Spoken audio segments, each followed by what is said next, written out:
Mari kita buka firman Tuhan di dalam Matius pasal yang ke-25. Matius 25. Ini agak aneh, saudara. Karena hari ini hari peringatan kematian Tuhan. Waktu saya jam 4 kurang seperempat dibangunkan Tuhan, Tuhan berkata berdoa. Saya bangun, saya berdoa. Saya minta Tuhan, firman-Mu hari ini apa? Jadi jangan saudara kira kalau saya ini mau membawa firman Tuhan terus udah tahu dulu, ngarang dulu, itu enggak. Sebab secara akal kalau hari ini itu hari peringatan kematian Tuhan, ya mestinya urusan kematian Tuhan, ya toh? Enggak tuh Tuhan, saya doa Tuhan bilang 10 anak darah. Kaget saudara. Apa hubungannya ini? 10 anak darah sama Tuhan Yesus mati. Saya bilang, saudara itu harus menyadari zaman kita ini adalah zaman akhir. Di mana sekarang ini adalah karya Roh Kudus. Ini sangat menentukan dalam hidup kita. Maka dari itu saudara kita harus benar-benar mengerti maunya Tuhan. Supaya saudara dan saya ini dapat menggenapi rencananya Tuhan. Sebab saudara tidak akan tahu rencananya Tuhan, pikirannya Tuhan, kecuali Roh Kudus. Maka dari itu Tuhan Yesus sudah pesan, seperti aku diutus Bapa, aku mengutus kamu. Maka dari itu supaya saudara belajar benar-benar karya Roh Kudus di dalam saat-saat sekarang. Nah, untuk itu saudara harus benar-benar mendalami apa yang dilakukan oleh Tuhan Yesus pada waktu dia di dalam dunia. Kita kerap kali tidak mau mendalami tentang hal dirinya Tuhan Yesus di dalam dunia. Kenapa? Karena kita mempunyai pendapat, mempunyai image, mempunyai konsep yang salah tentang hal Tuhan Yesus. Tuhan Yesus pada waktu dia ada di dalam dunia, dia adalah manusia tulen. Dia manusia seperti kita. Hanya bedanya dia tidak berbuat dosa. Kenapa dia bisa tidak berbuat dosa? Karena roh yang ada di dalam Yesus beda dengan roh kita. Roh kita, roh dari Allah. Yesus, roh Allah. Roh kita dari Allah.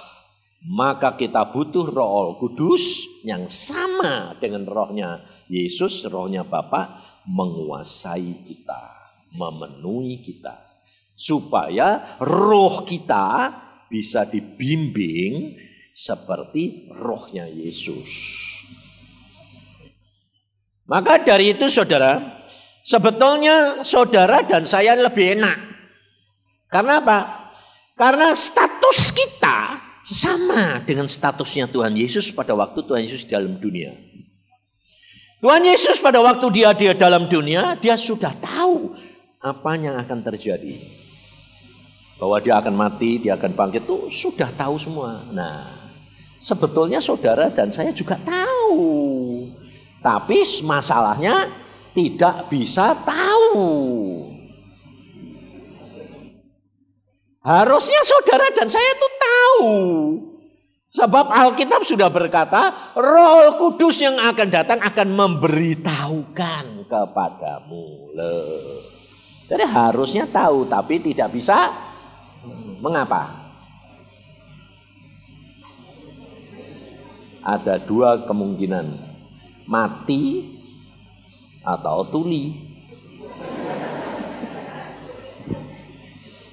Nah, banyak orang berkata, bagaimana Pak, orang mati ya tidak bisa dengar toh. Ya, memang tidak bisa dengar saudara, makanya itu. Tapi kita bisa bicara sama orang mati tidak? Coba dengerin.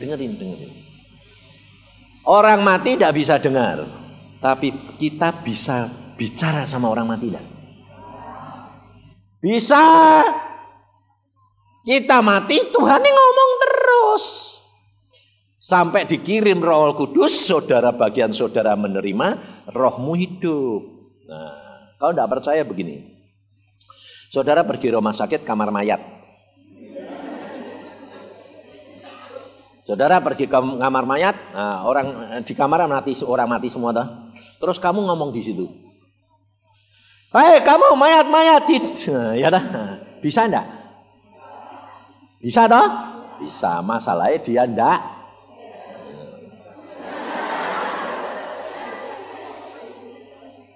Nah, maka dari itu Allah kerap kali Tuhan Yesus itu ngomong terus, tapi saudaranya enggak dengar sampai Tuhan itu bilang, "Duh, ini anak-anak ini tuli apa mati?"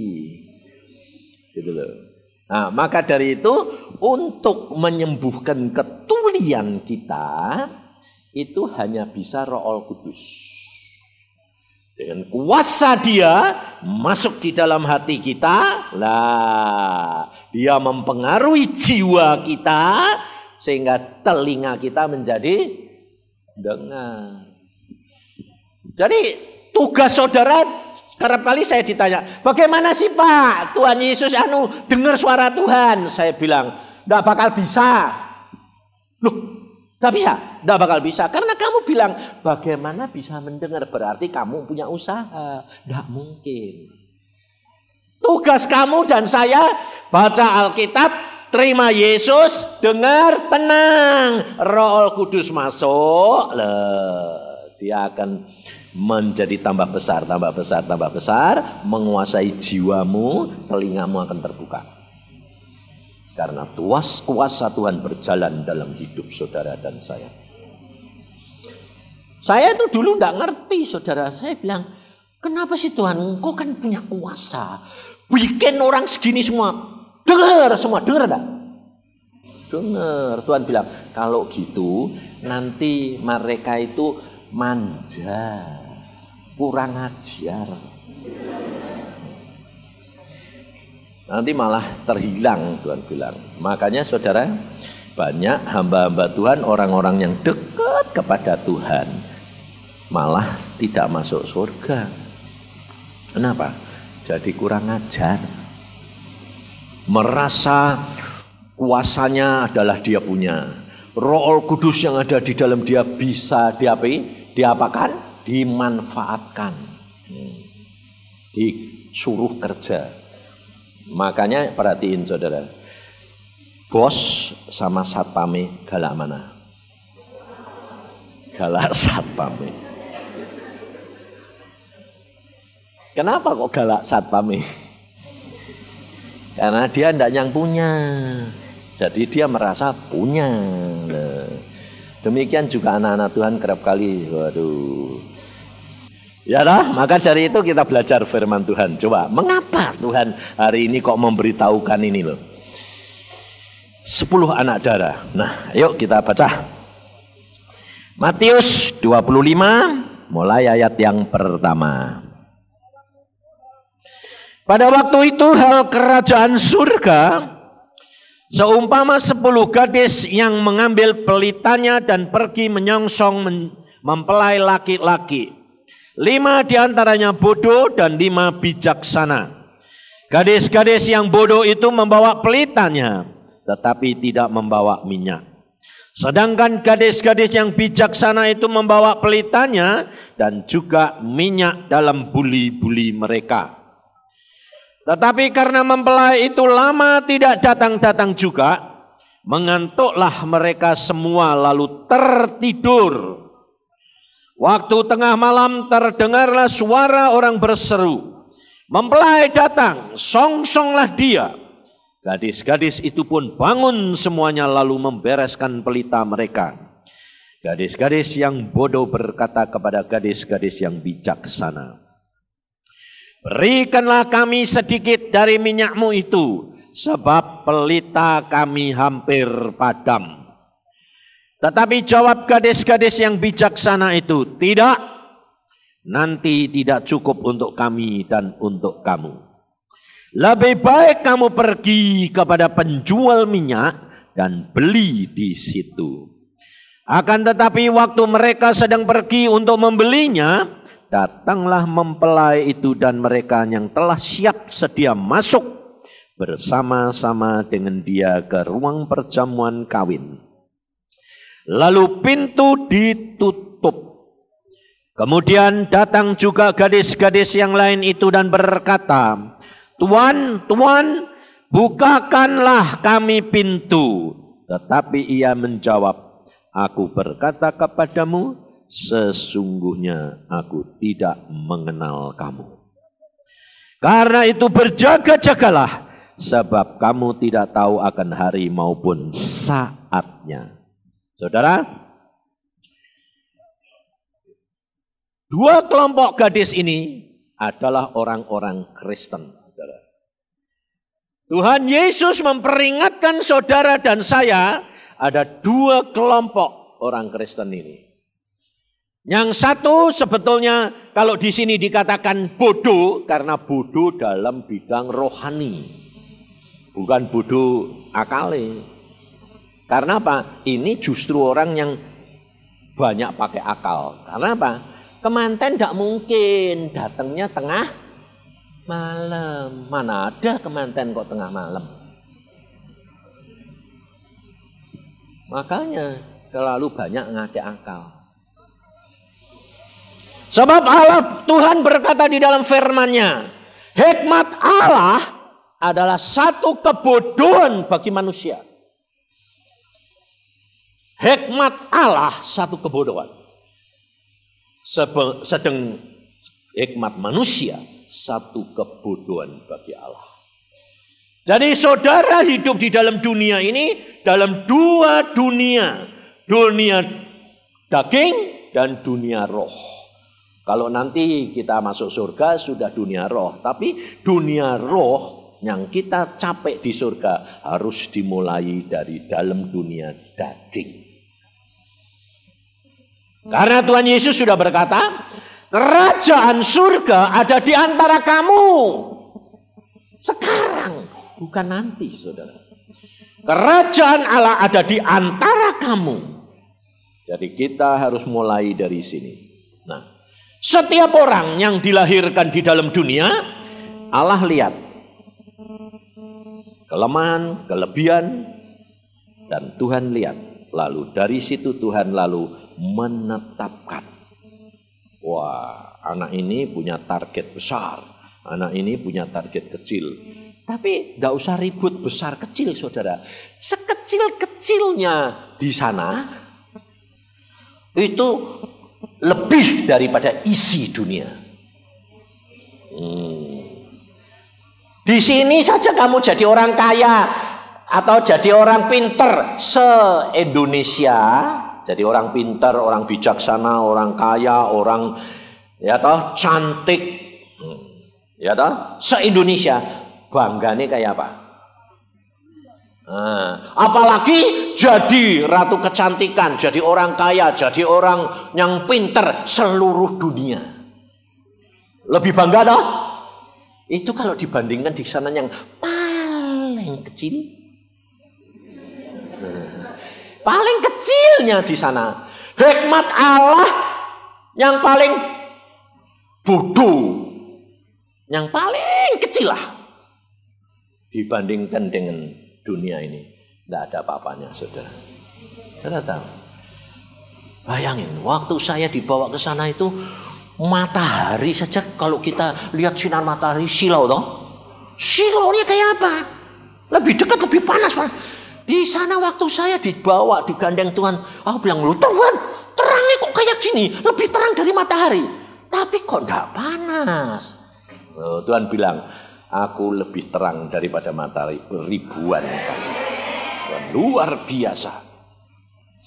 Lalu, waduh, aku bilang, sejuknya Tuhan, enggak ada di dunia kayak begini. Enggak ada.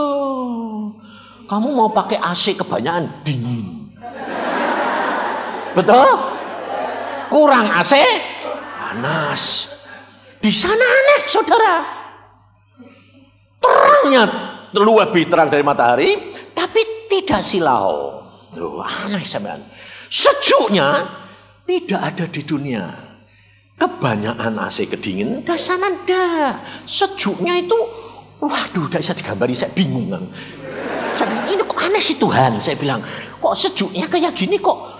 Tidak ada Tuhan. Ininya yang dinamakan di dalam Alkitab damai sejahtera. Jadi sejuknya itu cuma tidak di kulit, masuk ke jiwa, masuk ke roh. Luar biasa, saudara. Lalu kita jalan, rumput-rumput saja. Puji Tuhan, tak injek kok malah puji Tuhan. Tak pikir-pikir tidak bisa masuk akal.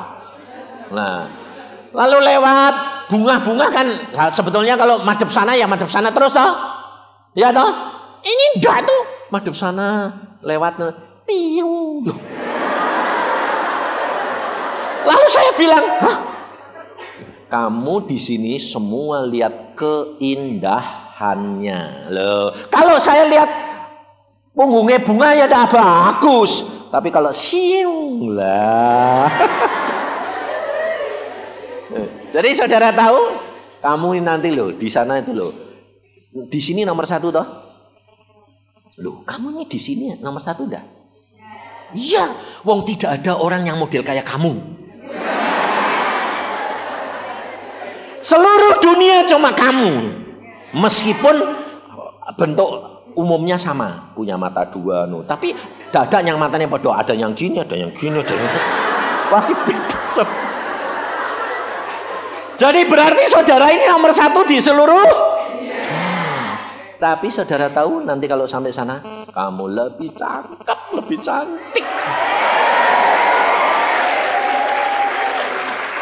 Soalnya saya pada waktu sampai sana bingung loh. Loh kok lebih kok ganteng-ganteng semua, kok cantik-cantik. Nah, saya malah cari malaikat. Tuhan bilang, di sini tidak ada dosa. Loh, kok tidak ada dosa? Aku berbuat dosa apa? Kamu mikir apa? Loh, Tuhan sudah tahu. Wong semua ini lebih bagus-bagus, cantik-cantik, kok cari malaikat. Tuhan bilang, ada. Saya baru ngerti, saudara, bahwa Alkitab ini luar biasa. Maka dari itu, saudara dan saya diperingatkan oleh Tuhan, jangan jadi kelompok yang bodoh. Kenapa? Karena apa yang ditulis di dalam Alkitab semua harus digenepi. Jadi saudara membaca firman, lalu saudara kalau baca firman jangan begini, jangan oh gitu bagus ya, jangan saudara. Kalau baca firman, aku adalah bagiannya di mana? Aku bagiannya di mana ini? Nah, saudara dan saya melakukan bagian kamu. Jadi kalau kamu sekarang ini sedang menantikan kedatangan Tuhan, Tuhan itu datangnya kapan tidak ada orang tahu. Nah, sekarang saya tanya, ini saudara pasti tidak ngerti. Jawab ini sementara saya ngomong, Tuhan bilang, ingatkan. Sebab saya itu kalau khotbah, saudara perhatiin, tidak bisa saya seperti hamba Tuhan, pinter, tersusun militik yang tidak bisa saya. Tahu-tahu ini mencong ke tempat lain gitu tuh. Itu memang nggak mau nih Tuhan gitu tuh piye. Ah, saudara kalau nanti Tuhan, perhatiin kata-kata saya ya. Kalau nanti Tuhan datang, kamu tahu enggak? Wes nanti saya susah nih. Kalau tak tambah sedikit, lebih susah. Kalau nanti Tuhan mau datang, tahu enggak? Nah, iya. Bukan datang, mau datang. Tahu enggak? Pinter. Tapi Tuhan datangnya kapan tahu enggak? Tuhan datangnya kapan enggak tahu. Tapi kalau Tuhan nanti mau datang, kamu sebabnya apa? Tahu sih tahu, tapi mengapa? Soalnya begini tuh, saudara. Bapak, Putra, dan Roh Kudus. Nah, bapaknya belum ngomong toh, kapan datang? Belum. Dia lihat gitu. Lalu punya pikiran, bilang, anak, kalau gitu besok saja lah. Umpamane. Ya sudah, dia mikir. Besok aja. Kalau gitu besok aja. Belum ngomong. Besok aja lah. Lalu dia panggil Tuhan Yesus. Sebelum dia ngomong, besok ya kamu datang, kamu turun ke dunia, jemput pengantin perempuanmu. Sebelum dia ngomong, Yesus itu firman. Jadi kalau bapaknya ngomong baru Yesus. Kalau bapaknya belum ngomong, mikir siapa? Roh Kudus. Jadi pada waktu bapak mikir, kalau itu besok saja lah. Roh Kudus langsung tahu dah. Tahu yang dia pikirannya bapak. Roh Kudus ada di dalam kamu juga enggak? Kamu jadi tahu. Jadi kalau bapak ngomong, besok. Waktunya tidak bisa diduga, saudara. Dia lalu sebelum ngomong, Roh Kudus sudah tahu. Lalu dia ngomong sama Yesus, semua malaikat siap turun. Sebab apa, saudara? Yesus itu raja di atas segala raja. Masa rajanya datang dulu lalu rakyatnya kumpul gitu. Kan ya enggak tahu ya. Lalu kemanten laki-laki datang dulu, lalu yang perempuan baru dikasih tahu, ayo pakai pakaian, aku kawin be aku gitu, ya enggak tahu ya. Pengantin perempuannya siap-siap dulu toh. Nah, sudah siap, baru kemanten laki datang loh, ngambil gitu. Jadi kalau nanti Tuhan Yesus mau datang di angkasa, itu saudara pasti dikasih tahu. Tapi tidak berapa hari, tidak berapa minggu, sesaat. Nah, perhatiin. Tidak berapa hari, tidak berapa jam, sesaat. Maka Alkitab berkata, kamu tidak akan tahu kapan dia datang. Nah, dikatakan tengah malam dan semuanya sedang tidur. Hati-hati, saudara.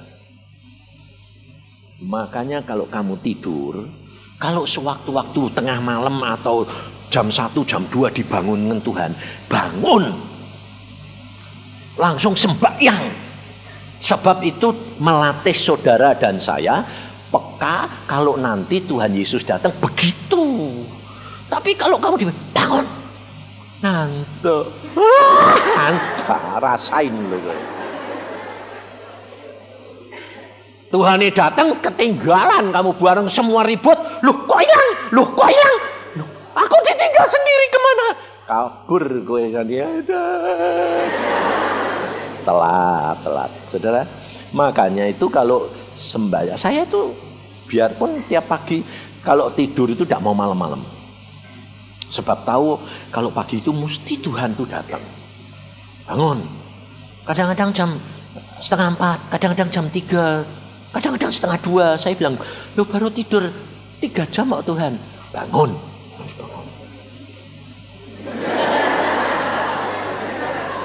Ya meskipun ngantuk-ngantuk, tapi nurut. Nah, makanya ada istilah tidur di hadirat Allah. Sebabnya dibangunin, Mbak. Ya tak apa-apa, Tuhan ini lihat hatimu baik kok. Maka dari itu saudara itu dan saya itu dilatih Tuhan untuk hari demi hari, saat demi saat, supaya tidak ketinggalan. Nah, latihan itu hanya bisa kalau saudara sedia minyak. Minyak itu adalah Roh Kudus. Tanpa Roh Kudus engkau tidak akan bisa. Sebab pelitamu padam. Apa pelita? Firman. firman-Mu tidak akan hidup berbicara. Dia padam. Di dalam Mazmur perkataan Daud bilang apa? Firman-Mu adalah pelita bagi hidupku. Saudara tahu? Maka dari itu saudara mesti siap tiap hari ngomong, berbicara dengan Roh Kudus. Minta pertolongan pimpinan. Nah, kenapa? Engkau akan diberitahu statusmu sama dengan Yesus sama. Lihat apa yang dikatakan oleh Tuhan Yesus di dalam Yohanes pasal yang ke-10. Ayat 17 dan 18. Yohanes pasal 10 ayat 17-18. Perhatikan. Bapa mengasihi aku. Nah, Tuhan Yesus mengasihi aku. Betul? Nah, sama ya. Oleh karena aku memberikan nyawaku untuk menerimanya kembali. Yesus berkata kepada saudara apa? Siapa yang sayang nyawa, dia akan kehilangan nyawa. Loh, saudara dan saya harus rela memberikan untuk kepada Yesus. Nah, tapi kalau engkau berikan untuk Yesus, kamu akan diberi kembali. Luar biasa, ya. Tidak seorang pun mengambilnya daripadaku. Sama toh? Melainkan, nah ini bedanya saudara sama Tuhan Yesus. Melainkan aku memberikannya menurut kehendakku sendiri. Dan aku berkuasa memberikannya dan berkuasa mengambilnya kembali. Inilah tugas yang kuterima dari Bapakku. Nah, tugas Tuhan Yesus dari Bapa sama tugas engkau dari Tuhan Yesus bedanya di sini. Karena Tuhan Yesus melihat bahwa manusia tidak ada yang dapat membayar harga keselamatan itu harus hanya melalui darah. Hanya melalui darah binatang hanya untuk sesaat pada waktu perjanjian lama. Tapi perjanjian baru Bapak melihat ini tidak ada orang selamat. Kalau tidak anak harus turun. Menjelma menjadi manusia untuk memberikan darahnya, tubuhnya, untuk menebus engkau dan saya. Maka pada waktu dia diperintah oleh Bapak, dia kamu turun nak, dia menyerahkan, dia tahu bahwa dia akan mati di atas kayu salib. Bahwa dia akan menderita, tahu. Tetapi dibutuhkan apa? Ketaatan dan kerelaan. Aku menyerahkan nyawaku dan aku berhak mengambil kembali. Ini tugas yang aku terima dari Bapa. Beda dari saudara. Tugas saudara dan saya, engkau serahkan untuk Yesus. Yesus yang ngatur balik atau enggak. Ngerti saudara? Bukan kamu sendiri. Makanya banyak orang berkata gini, ini ada satu kejadian. Istrinya sakit. Sakitnya parah. Lalu saya datang, saya katakan gini, Pak, serahin Tuhan. Kamu ngotot gendolin terus, kamu tidak akan bisa. Kalau Tuhan berkata pulang, pulang. Betul lah? Kenapa kamu gendolin terus sengsara kayak begitu?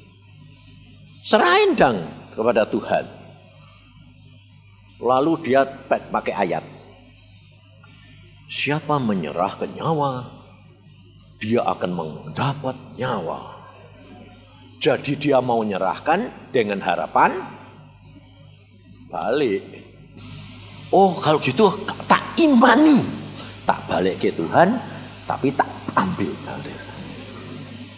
Mati anak diserahin tapi mati istri ini. Wah dia jengkel sama saya. Gara-gara kamu sih mati lah istriku. Loh aku bilang loh, aku kan bilang serahkan, Yesus yang punya hidup dan mati. Wah, tak, katanya serahkan nyawa, kamu dapat nyawa. Lah kok mati? Lah kamu ndak nyerahin, itu sih ndak nyerahin. Cuma kamu bawa di bawah Yesus, baru ambil lagi. Loh itu namanya kan mau ngatur Tuhan, saya bilang. Waktu istri saya sakit, dan Tuhan berkata, rela kamu aku bawa pulang? Aku bilang, rela. Kalau engkau menghendaki bawa pulang, pulang. Aku bilang, saya ngomong sama istri saya, siap-siap, pulang. Lalu hamba Tuhan bilang gini, itu tandanya saya bosan mbak istri ini. Itu. Nanti mau kawin lagi. Oh, kamu kan tidak tahu, saya bilang. Saya itu sudah ada agreement sama Tuhan. Kalau istrimu mati, kamu tidak boleh kawin lagi. Nah, jadi tak sayang-sayang, cuma satu jatuh ganti kok. Kalau ganti-ganti ya ganti lumayan. Tapi tidak boleh, tak sayang-sayang. Saya bilang, kamu kan tidak tahu. Lah kenapa kalau dia mau pulang kok tidak mau minta? Gak bisa, saya bilang. Tuhan itu aneh. Kalau kamu mau, dia tidak mau. Kalau kamu tidak mau, Tuhan mau. Tuhan itu aneh. Kenapa begitu? Karena Tuhan mau menyatakan otoritasnya. Bahwa aku berkuasa dalam hidup kamu. Makanya kalau Tuhan berkata, rela, rela. Saya bilang, siap-siap. Nanti ketemu di surga. Apa terjadi, saudara? Aneh lah. Apa terjadi? Saya didatangi orang ini. Pak, kamu harus pertahankan istrimu. Jangan seperti saya. Mbok balik ke Tuhan, mati sungguhan. Waktu saya dengar gitu, melongok saya. Loh, kenapa? Ini gara-gara kamu toh. Suruh nyerahin, jadi mati. Oh, saya bilang, saya sama kamu beda. Saya kalau nyerahin, sungguh-sungguh nyerahin. Kalau kamu nyerahin, mbok pegang, mbok kepalanya, mbok badannya, mbok kayak ekornya mbok tarii. Lah ya tidak bisa. Mbok kasih benang di bawah, tak bisa mbok tarik lagi. Ya tidak bisa, komino. Itu lain. Aku bilang tak serahin. Buktinya apa? Tanya istri saya. Pada waktu dia dikasih tahu Tuhan mau pulang, aku bilang, kamu mau aku yang nyiapin atau kamu siap-siap dewek? Aku mau siap-siap dewek. Saudara tahu? Pesen peti mati dewek. Pesen kuburan dewek. Bikin kembang sendiri. Nanti kalau aku mati, ini taruh peti di atas ya. Aku pakai rok. Bikin rok, nanti kalau mati pakai rok ini. Jadi sudah siap lah. Kalau beda saudara. Menyerahkan Tuhan dengan menyiapkan seperti Abraham. Korbankan anakmu di atas gunung Moria. Abraham jangan gini. Nanti kan dikasih balik. Loh, Abraham bawa pisau, bawa api, bawa baskom. Dia potong sungguh. Jangan dikira Tuhan bilang, oh aku sudah tahu hatimu. Tidak apa-apa, tidak jadi. Siapa bilang? Aku bilang. Tuhan itu paling seneng apa? Saat terakhir. Jadi paling seneng itu bikin orang deg-degan. Nah, kenapa Abraham tidak mau ngasih tahu Sarah, istrinya? Dia tidak ngasih tahu. Saya bilang, Tuhan kenapa Abraham tidak ngasih tahu? Kamu tahu? Seorang ibu tidak akan bisa mengerti. Abraham melihat, kalau kamu mengasihi anakmu, istrimu lebih daripadaku, tidak layak menjadi muridku. Jadi istri-istri, kalau kadang-kadang tidak dikasih tahu suami, maklumlah.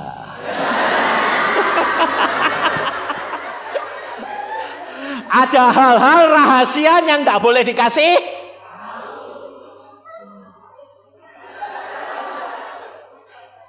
Tapi kalau kamu punya hati sudah menyerah total, pasti diberi tahu. Ngerti enggak? Ini luar biasa Tuhan itu. Iska diikat, leher sudah mau dipotong, baru Tuhan ngomong. Jadi juga enggak dipotong pura-pura. Potong sungguh. Nah, saya juga begitu, beda. Lalu dia bilang, segitu, papa saya dengar. Papa saya masih hidup pada waktu itu. Saya jawab, lain. Saya menyerahkan istri saya 100%. Dan saya siapkan kepulangan dia. Papa saya bilang gini, untung nak kamu ngomong begitu. Coba kamu seperti dia, mati istrimu. Nah terus Tuhan bilang, lihat anakmu, dia seperti Abraham, rela menyerahkan istrinya sekalipun. Padahal dia tahu kalau dia istrinya pulang, dia tidak boleh kawin lagi. Betul. Bayangin, saya super mata keranjang, nggak punya istri, repot. Ya toh, lihat saya ini kok bagus-bagus semua.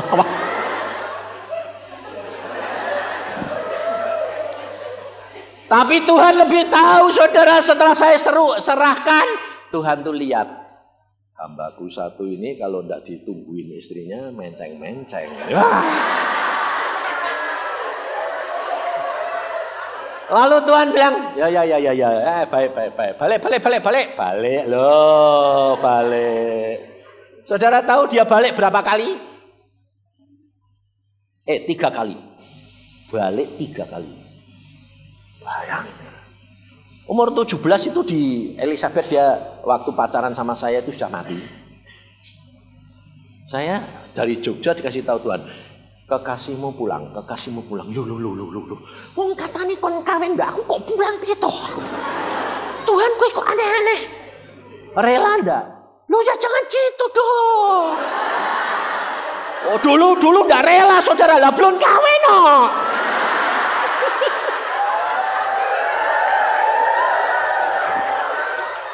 Dulu ndak rela saudara, saya bilang loh Tuhan, belum kawin. Saya bilang, nanti kalau sudah kawin dia punya anak 1 bawa pulang enggak apa-apa lah.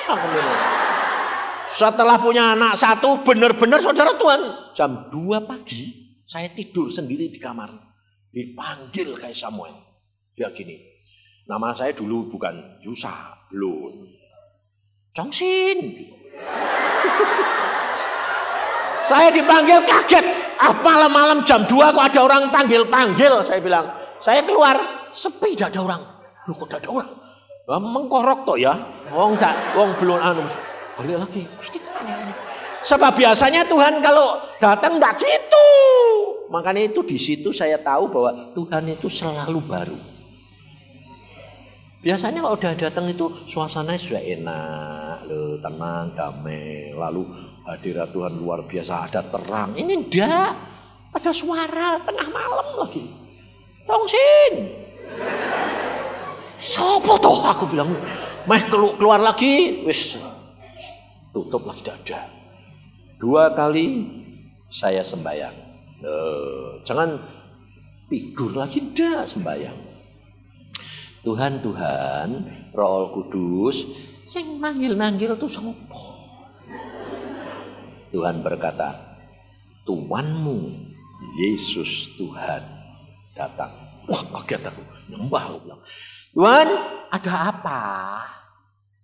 Ingat janjimu sebelum kamu dulu istrimu pada waktu mau mati.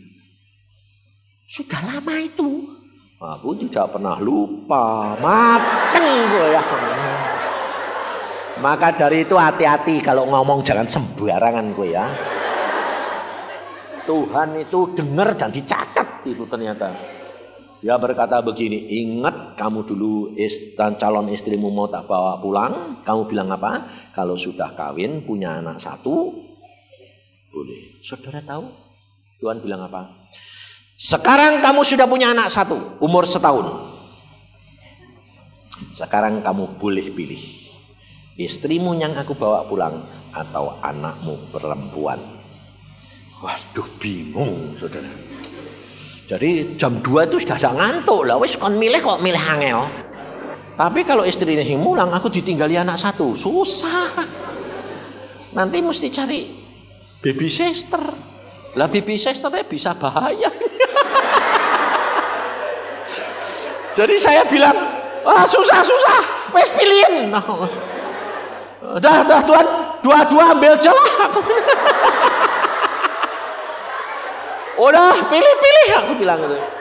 Terus kemudian saya pulang ke Semarang, saya kasih tahu dia, saudara, yang Tuhan berkata kepadaku, sebulan yang akan datang, engkau yang harus pulang atau anakmu.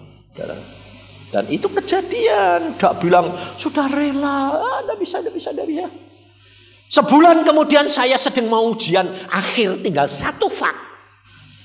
Di telegram saya, anak sakit keras, segera pulang. Wah, tahu aku, anakku yang dipilih ini. Waduh, aku bilang, saudara tahu apa yang saya lakukan? Tidak ribut, tidak bilang pulang, tidak.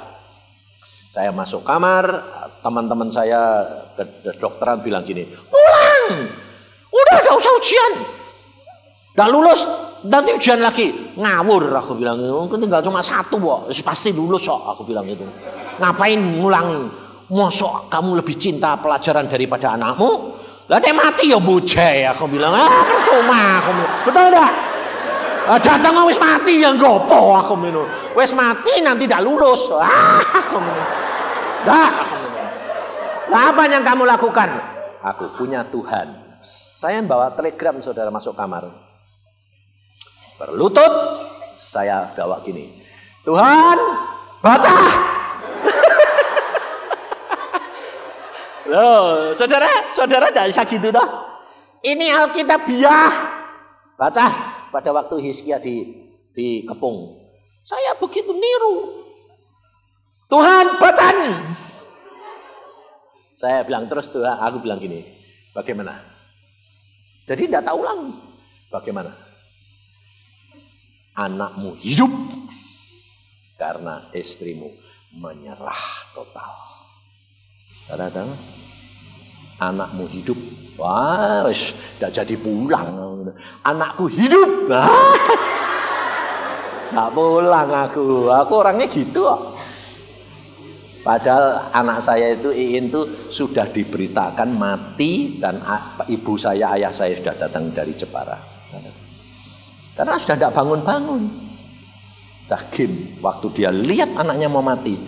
Istri saya ke kamar lain, dia bilang, Tuhan, aku serahkan anakku dalam tangan-Mu. Dia merasakan kepedihan seperti bapak melihat anaknya di atas kayu salib. Semuanya menjadi gelap. Dan dia berkata, Tuhan, aku kembalikan anakku. Saat seperti itu, hatinya Yesus tersentuh.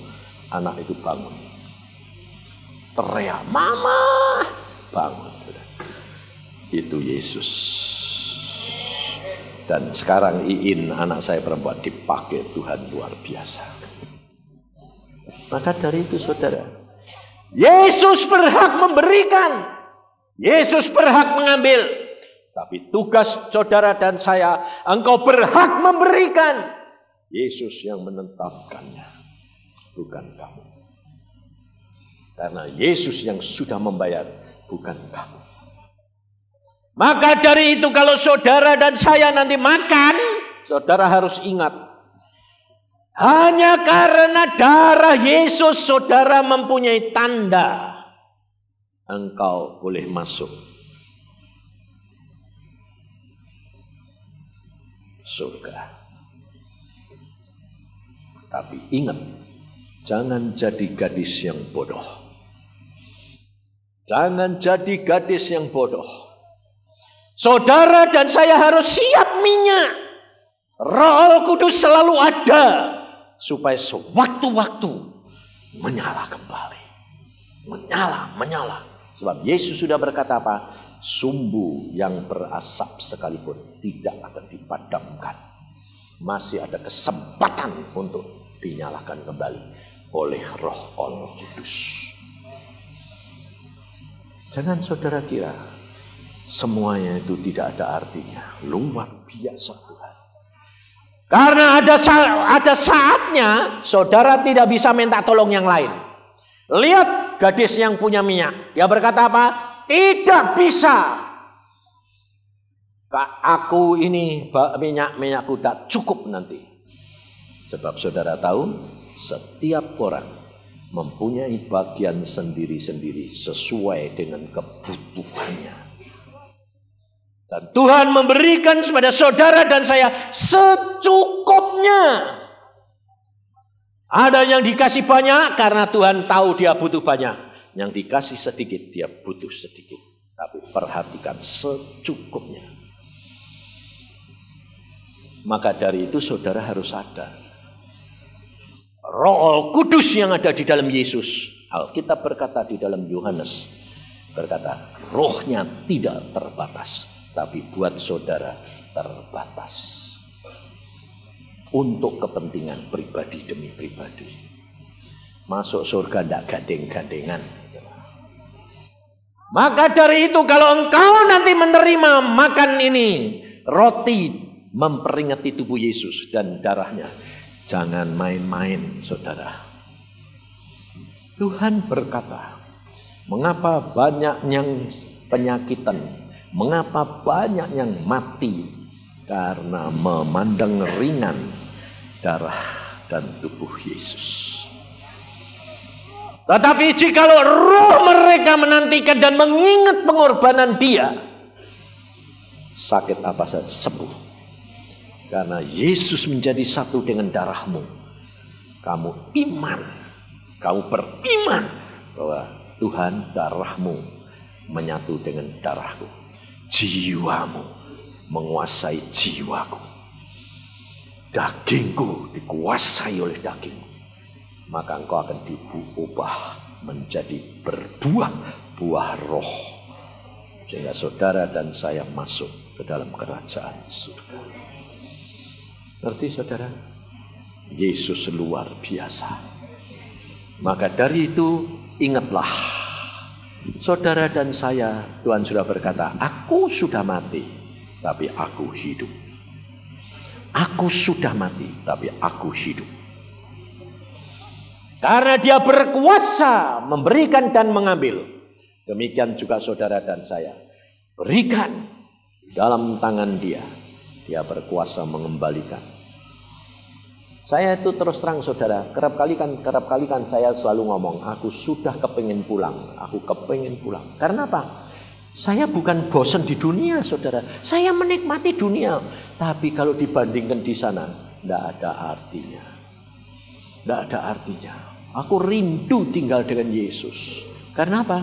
Saya melihat sendiri, saya merasakan sendiri, di sana luar biasa. Makanya saya diundang ke Amerika suruh jalan-jalan sebulan. Dibayari sama istri saya. Untuk lihat yang indah-indah. Kanun apa tuh air terjun Niagara. Saya bilang di surga itu ada air terjun. Saya bilang. Dan lebih bagus daripada Niagara. Jadi kalau saya lihat Niagara kayak gitu tuh. Saya jadi mesem-mesem karena long sana lebih bagus kok. Wong Tuhan sudah berkata. Semua keindahan dunia dibawa ke surga. Jadi saudara tidak usah jalan-jalan ke seluruh dunia. Nanti kamu pulang ke surga, lihat semuanya. Dari zaman Adam sampai sekarang. Oh, kalau kamu lihat sekarang kan paling-paling di sekarang. Yang dulu-dulu tidak pernah lihat. Di sana lihat semua nanti. Jadi kamu nanti datang ke sana tuh ngagumi satu aja bulan-bulanan tidak habis.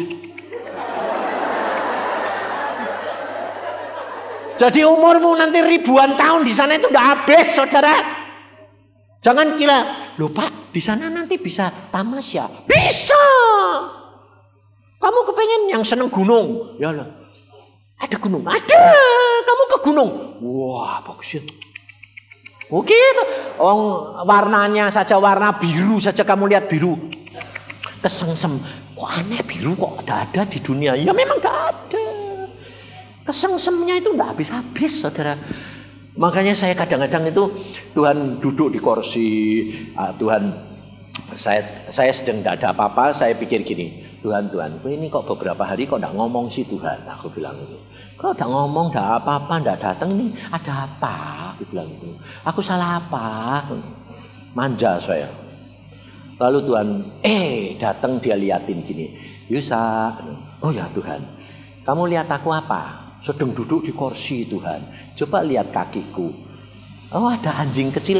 Wah jilat-jilat. Sama sini. Manja-manja kakinya kepalanya dia sek-sek. Tuhan bilang gini, kamu tahu anjing itu siapa? Ya aku menolak. Bayangin saudara. Lah, jadi kamu sendiri tadi merasa apa? Merasa tidak ada aku tidak pernah meninggalkan kamu. Ya, kamu sedang gitu itu tadi, manja-manja gitu. Tuhan bilang, aduh, kalau sudah gitu saudara, sukacita ayemnya itu tidak hilang-hilang. Bahagianya, biarpun jadi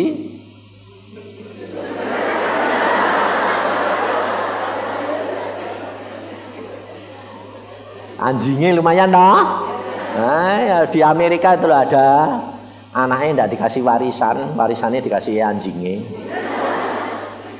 Makanya pada waktu di Australia saya pergi sama istri saya bilang, yang orang itu sama anjingnya kok sayangnya kayak gitu ya. Yang aku ingat kamu tuh Yesus sama kamu ya sayangnya kayak gitu.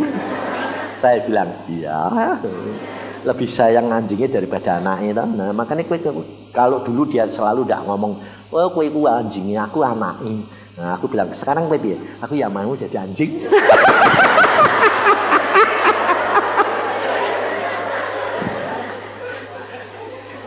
Soalnya apa Tuhan? Saudara, Tuhan Yesus berkata apa? Kalau kamu mau ditinggikan, kamu rendah hati. Sedia direndahkan, kamu akan ditinggikan. Gaya karata syikata gaya karata su. Oh Yesus. Tuhan, Tuhan. Kami mengucap syukur Tuhan. Karena Engkau memberikan meterai bagi kami. Karena dengan darah-Mu di dahi kami Tuhan, di tubuh kami, setan maut, kebinasaan tidak berani menjamah kami. Darah itu harus dioleskan di ambang pintu dan di tiang pintu. Matamu, telingamu, mulutmu, ambang-ambang pintu harus diolesi dengan darah Yesus. Mulut yang kotor diubah menjadi mulut yang membawa berkat. Mata yang kotor diubah dengan buah roh mata yang penuh kasih. Telinga yang mendengarkan kepercabulan dan kenajisan diubah menjadi telinga yang mendengarkan kekudusan, pujian dan penyembahan.